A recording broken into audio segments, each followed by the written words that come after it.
Τι άλλαξε και τα δώσατε τώρα, η συνεδρίαση, ο καθορισμός συνεδρίασης?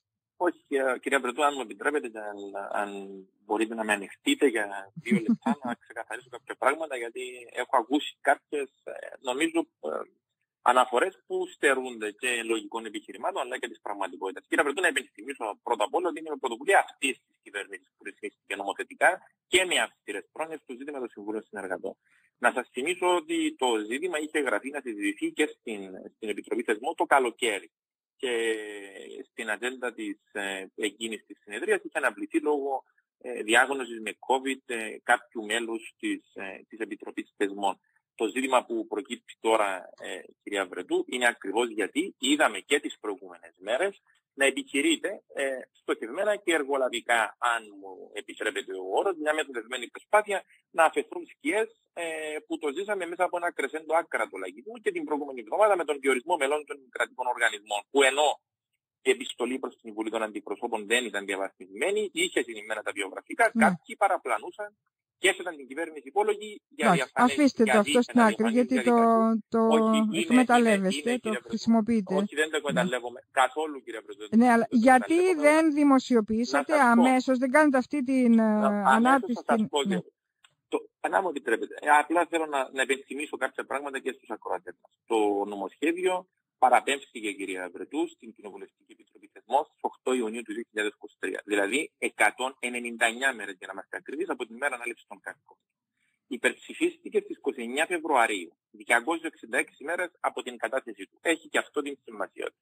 Από την πρώτη στιγμή που τέθηκε ο νόμος σε ισχύ, δηλαδή από την ημέρα που δημοσιεύτηκε στην επίσημη εφημερίδα της Δημοκρατίας, όλοι οι υφιστάμενοι σύμβουλοι και συνεργάτες κατά την περίοδο εκείνη ενημερώθηκαν για τον τερματισμό απασχόλησης του. Γιατί αυτό είναι καλό να το υπενθυμίσουμε, δεν προνοεί το μεταβατική περίοδος σε αυτό το νομοσχέδιο και αυτή ήταν δική μας επιλογή, αυτό ήταν στο κυβερνητικό νομοσχέδιο, θα έχει τη δική του σημασία και αυτή η παράμετρο σε λίγο αν έχουμε τον χρόνο. Αφού λοιπόν διασφαλίστηκε ότι όλοι και όλες οι σύμβουλοι συνεργάτες πληρούσαν τις προϋποθέσεις της νομοθεσίας, να αναφέρουν ενδεικτικά ότι κατέχουν τίτλο σπουδών, πανεπιστημιακού επίπεδου, δεν έχουν συγγένεια εξαίματος ή εξαχιστίας μέχρι τρίτου βαθμού, με τρόπο που διασφαλίζεται ότι δεν γίνεται αορίστου χρόνου. Και αυτό έχει τη σημασία του, γιατί είμαι βέβαιος ότι θυμάστε.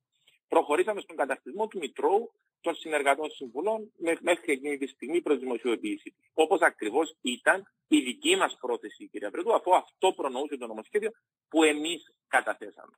Σε αυτό το σημείο είναι η υπεύθυνη προστασία προσωπικών δεδομένων της διοίκησης της Προεδρίας επικοινώνησε με την Επίτροπο, με την αρμόδια Επίτροπο, με στόχο αυτή η δημοσιοποίηση να γίνει με τον σύνομο τρόπο. Όπως ακριβώς προνοεί και η νομοθεσία, η οποία λέει ότι πρέπει να γίνει τηρουμένο των διατάξεων του Γενικού Κανονισμού για προστασία των δεδομένων. Εμείς κανένα απολύτως πρόβλημα δεν είχαμε, ούτε έχουμε με τη δημοσιοποίηση των ονομάτων, κυρία Βρετού. Στην βάση λοιπόν όσων συζητήθηκαν με την αρμόδια Επίτροπο, κρίθηκε κατάλληλη η δημοσιοποίηση όλων των στοιχείων και των αστικών, αφού κρίθηκε εκείνη τη στιγμή ότι ο επιδιωκόμενος σκοπός του νόμου εξυπηρετείται. Συλλογιστική, η οποία επιβεβαιώθηκε και από την Επίτροπο και σε επόμενες επικοινωνίες μαζί με την ίδια. Ο πολίτης δηλαδή, κύριε Βρετού. Καλά, ο νόμος δεν λέει ρητός ότι δημοσιοποιούνται τα ονόματα στην επίσημη ιστοσελίδα της Προεδρίας? Ναι, τηρουμένων των διατάξεων του Γενικού Κανονισμού για την Προστασία Δεδομένων. Αυτό λέει ο νόμος. Όπως το έχετε πει, τηρουμένων των διατάξεων του Γενικού Κανονισμού για την Προστασία Δεδομένων. Όσο και αν κάποιους στεναχωρεί η προσήλωση στην διαφάνεια και στην λογοδοσία αυτής της κυβέρνησης, εμείς δεν περιοριζόμαστε σε ρητορίες και συνθήματα, αλλά στην πράξη. Αυτό που έχω αναφέρει, αυτή η πρώτη φορά που νομοθετικά ρυθμίζεται αυτό το θέμα, είναι έργο αυτής της κυβέρνησης. Οι διορισμοί στους μη κρατικούς οργανισμούς μέσα από το Γνωμοδοτικό Συμβούλιο είναι μέσα από μια ανοιχτή διαδικασία και όχι πίσω από κλειστές πόρτες, είναι αυτής της κυβέρνησης.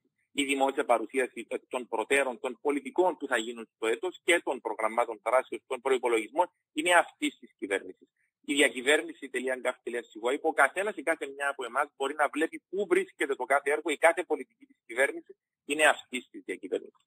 Και κυρία Βρετό, μου επιτρέπετε στο διαδάφτα, το οποίο θα πρέπει να το αναφέρω, γιατί ζούμε από τον Ιούνιο τουλάχιστον ένα πολιτικά οξύμορο ζήτημα και αντιφατικό μπορώ να πω, που το ακούσαμε και προλίγο από τον κύριο Πασουστή. Αυτή τη στιγμή που μιλάμε, κύριε Βρετού, εσείς, οποιοδήποτε μας ακούει, μπορεί να πάει στην ιστοσελίδα της Προεδρίας και να βρει όλα τα στοιχεία των συμβούλων συνεργατών των μελών της κυβέρνησης. όλα τα στοιχεία, κύριε Βρετού. Όλα και όλων. Δεν υπάρχουν αόρατοι. Όλα και και όλων. Σας καλώ να... Από τη μέρα που συζητήθηκε στην Επιτροπή Θεσμού, η διαβεβαίωση που είχαμε λάβει είναι ότι το ίδιο παράδειγμα θα μπορεί να ακολουθήσει, θα πρέπει να ακολουθήσει και η Βουλή των Αντιπροσώπων. Αυτό μας είχαν πει, κυρία Βρετού. Από τις 8 Ιουνίου του 2023 έχουν παρέλθει 448 μέρες. Μπορούν να χρησιμοποιήσουν το κυβερνητικό ως βάση, κύριε Βρετού, το οποίο σε λιγότερο από 100 μέρες το ετοιμάσαμε, το καταθέσαμε, το προωθήσαμε στην Βουλή των Αντιπροσώπων. Όχι πως είναι το ίδιο. Θέλουμε να κουνούμε το δάχτυλο, θα πρέπει νομίζω για του παραδείγματος. Εμείς καλούμε την Βουλή των Αντιπροσώπων να ακολουθήσει το παράδειγμα της κυβέρνησης, να ακολουθήσει αυτές τις πρωτοβουλίες, αυτά τα θεσμικά διαφανή μέτρα που λαμβάνουμε σε μια σειρά, σε ένα ευρύ φάσμα από τομείς, κυρία Βρετού, γιατί η διαφάνεια υπηρετείται και εξυπηρετείται δια του παραδείγματος και επί της ουσίας. Να σας πω κάτι. Επιλεκτικά και όχι μέσα από ρητορίες.